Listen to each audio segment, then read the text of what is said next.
What has happened to Al Nassr? It has been quite dramatic. The fall down, the halal streak has overwhelmed Nassr massively, it seems. But in this video, in this podcast, I'm going to talk about what I believe has happened to Nassr over the last couple of weeks or so.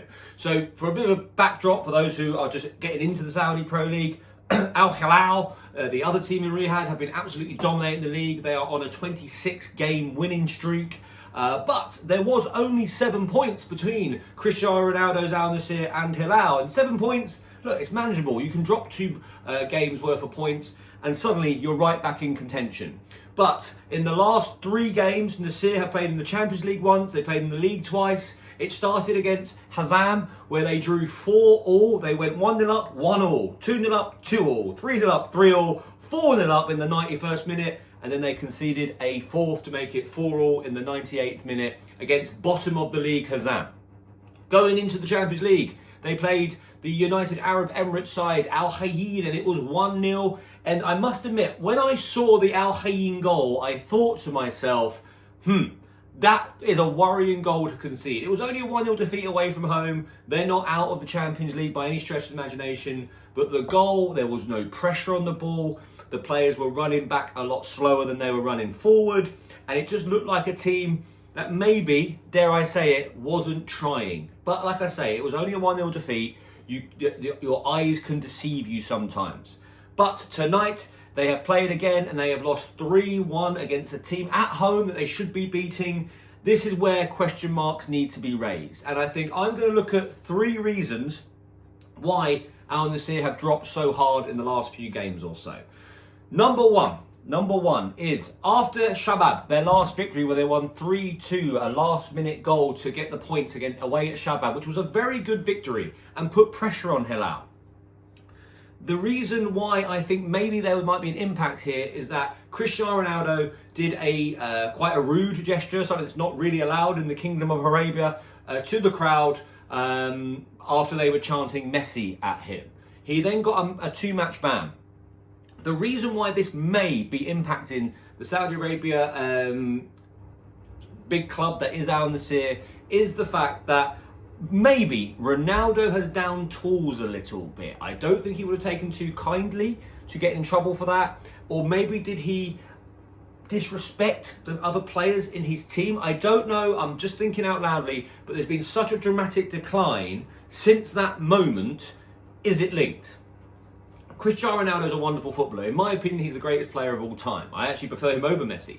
So I can't deny what a wonderful footballer he is. However, what I would say is that Cristiano Ronaldo, not motivated or maybe feeling like he is hard done by, is not the greatest asset to have it in a team, particularly a team who plays possession football. I'm going to talk about that in number 2, the tactical side of things.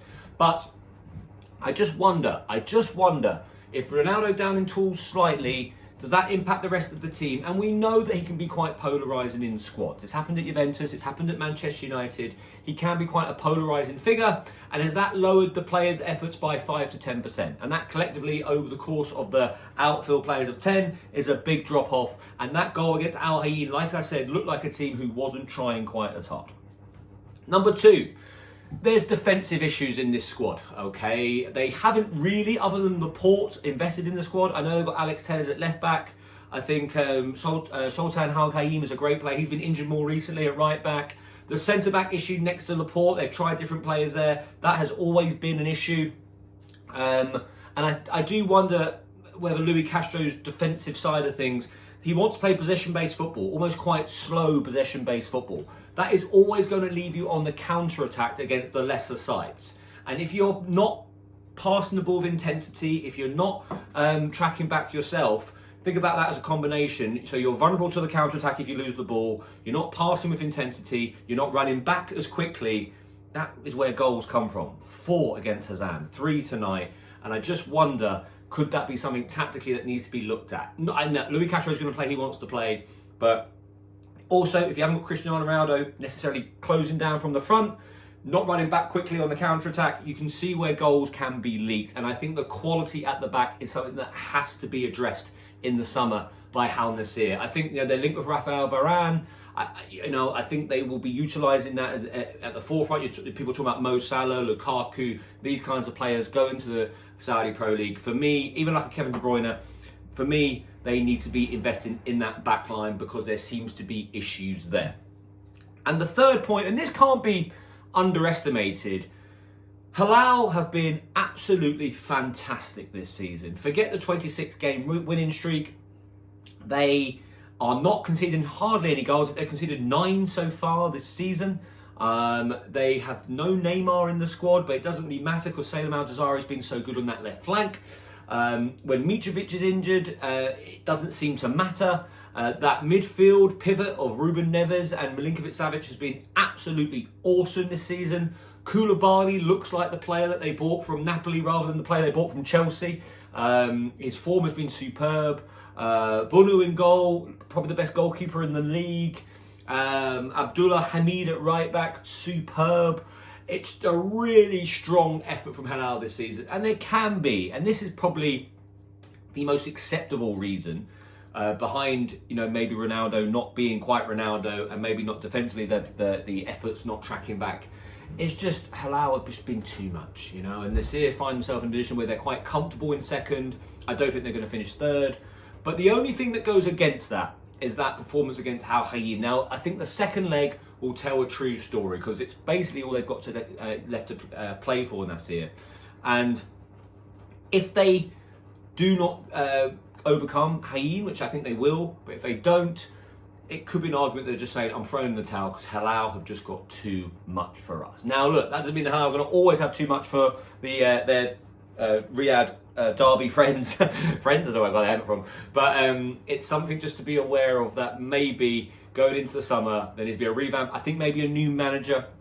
I think Jorge Jesus has got the better of Luis Castro this season tactically. Hilal look more professional. They are so difficult to break down defensively. It's got quite the opposite of Nassr. Nassr had some fantastic victories this season.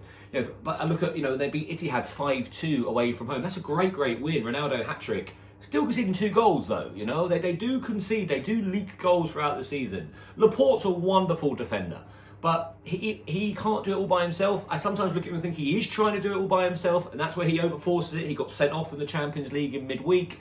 And I just think Nassr need to take a look. Ronaldo will, you've still got one of the best players of all time, in my opinion, the best player of all time. You've still got Mane. Talisca is a fantastic footballer. Brozovic is a fantastic midfielder. I think he could do with some help in there, though. I think that's something then maybe to look at there. They've lost a couple of players to Etifak in the January transfer window, and they've never really replenished that. So I think some help in midfield for Brozovic could go a long way. He's not the most mobile player in the world, like a Milinkovic-Savic and a Neves. But certainly defensively, Nassr need help. They are very vulnerable at the back. And these teams, these lower league teams, Al Khazam, who are bottom of the league, scoring 4 goals away from home. And it's not even just they scored 4 goals, it's the nature of them. Nassr got 1, Khazam got 1 back. Second one back. And look, I like Nassr. I like Ronaldo, as I say, I love Mane. But for them to close the gap on Hilal next season, they need to take a look at their defensive structure. Tactically, what does it look like? But also, if things and when things start to go wrong, and every team goes for a bad patch, other than Hilal this season, every team goes for a bad patch each season, and Nassr's team less able to dig themselves out of it compared to some of the other contenders in the Saudi Pro League. I hope you enjoyed that. Let me know in the comments whether you agree, you disagree. What is the reason why Nassr have fallen? Is it just 2 games? But the problem with losing 2 games when you're 7 points behind somebody is it's going, or 3 games you catch to Champions League as well. It's season over now. Hilal have not lost at all this season. They're not going to drop what could be 12 points going into the end of the weekend. Okay, thank you so much for listening. I hope you enjoyed that, and I will be back here very, very soon for more Saudi Pro League action. All the best. Bye-bye.